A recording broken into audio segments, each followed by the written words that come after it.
make himself and herself into a 3-0 person, whole world will be a 3-0 world.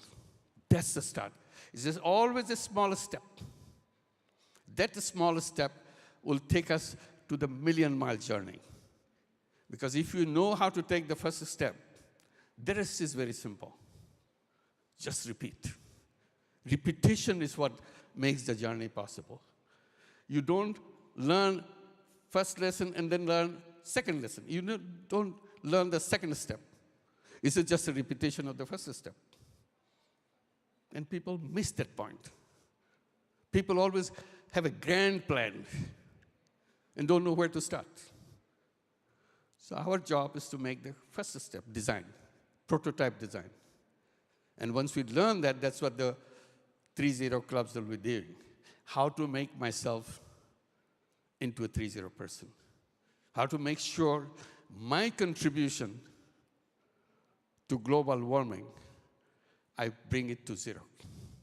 If I know how to bring it to 0, global warming, wealth concentration, unemployment, all the 3 zeros that we're talking about, the job is done. The rest is about the repetition. What you have, in the process, we make it more efficient. We learn more to do it better, faster, quicker, because we don't have much time left. So we have to go in a massive way just to get the message out. See how the examples are created and go doing that. So we are very happy Turin comes right at the most strategic location of time. Because here we are, make a commitment for the entire world to make sure we don't go to that suicidal path. We don't follow the old roads. Old road is the old road of suicide. We want to build new roads to go to a new destination. That's our job, and that's what we'll do. That's our commitment. Thank you very much for having this wonderful, wonderful gathering for all of us together. Congratulations to all of you. Thank you, and you have a great day. Great time. Turin will be the most remarkable global summit we ever had, because this will be the turning point for all of us. We'll save this planet. We'll create a better world for everybody. They'll remember it all began in Turin. Thank you very much.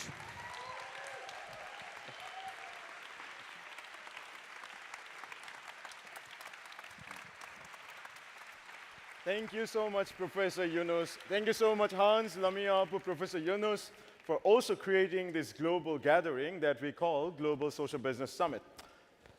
Ladies and gentlemen, as we move forward to the closing of this opening ceremony, we have a message from a friend of the family, Hilda Schwab, from Schwab Foundation and World Economic Forum. Can we have the video, please?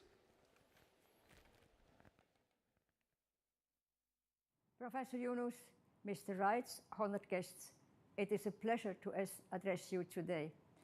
I am sorry I cannot be with you in Turin, but I'm delighted to join you for a short while today as you gather again for the Global Social Business Summit at this important time in the world. In 1998, my husband Klaus Schwab and I started the Schwab Foundation because we observed that a distinct and more innovative approach to alleviating problems associated with social inequality and environmental change was emerging. These models of social entrepreneurship or social business offered something radically different to what business or international development could deliver at the time. We were, of course, inspired by Professor Muhammad Yunus, Sir Fazli Abed, Dr. Vera Corteira, and others as a new generation of pioneers channeled their passion, persistence, ingenuity, and sense of injustice to finding new ways to achieve real change in the world around them. Over the last 3 decades, we have witnessed the emergence of a global movement of social innovation and the clear demonstration of the impact and sustainability of these models.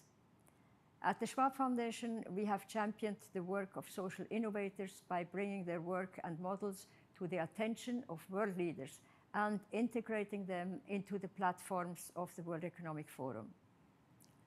Over the past 2 years, during the pandemic and the aftermath of worsening inequality, inflation, and global instability, democracy and global peace were under threat. At the same time, we have witnessed how their work is more relevant than ever. For example, by bringing quality healthcare to rural India to combat COVID, or by empowering Black local businesses in Brazil, overcoming the economic barriers of racial inequity, or by using artificial intelligence and big data to create inclusive education platforms in South Africa. And of course, we stand by those in Ukraine, where social innovators have adapted to respond to the devastating consequences of war on its population. They developed innovative approaches to deal with mass displacement and with refugees. They supported family welfare and mental health issues, and at the same time continued economic activity despite the most challenging circumstances. Schwab Foundation awardee Sergei Kostin remains in Odessa, where his organization, The Way Home, continues to providing shelter, food, transport, and psychological support to families from across Ukraine.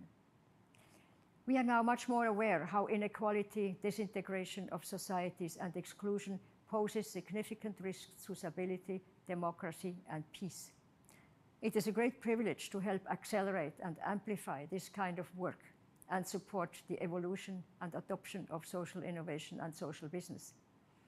Today, our impact studies have shown how over 700 million lives have been directly improved by the work of this community of over 400 leading social innovators in 190 countries. But these pioneers often have to navigate institutions, business partners, and investors on their own. During the pandemic, it became urgent that the coordinated ecosystem of support was needed to work alongside these actors. We established what is now the Global Alliance for Social Entrepreneurship as a platform hosted at the World Economic Forum. It brings together over 100 members from business, international organizations, investors, and support organizations for more coordinated action to advance and scale models of social entrepreneurship.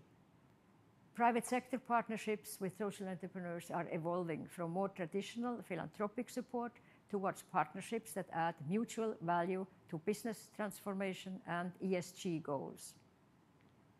The World Economic Forum has been working with all the standard-setting organizations and the major auditing firms to bring coherence to SDG frameworks under an initiative called the Stakeholder Capitalism Metrics.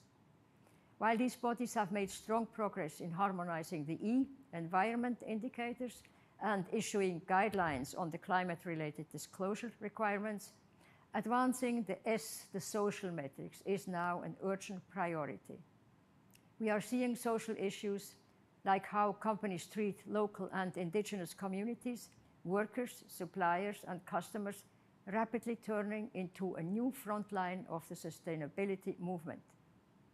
With this momentum, the business case for engagement with social entrepreneurs is becoming stronger.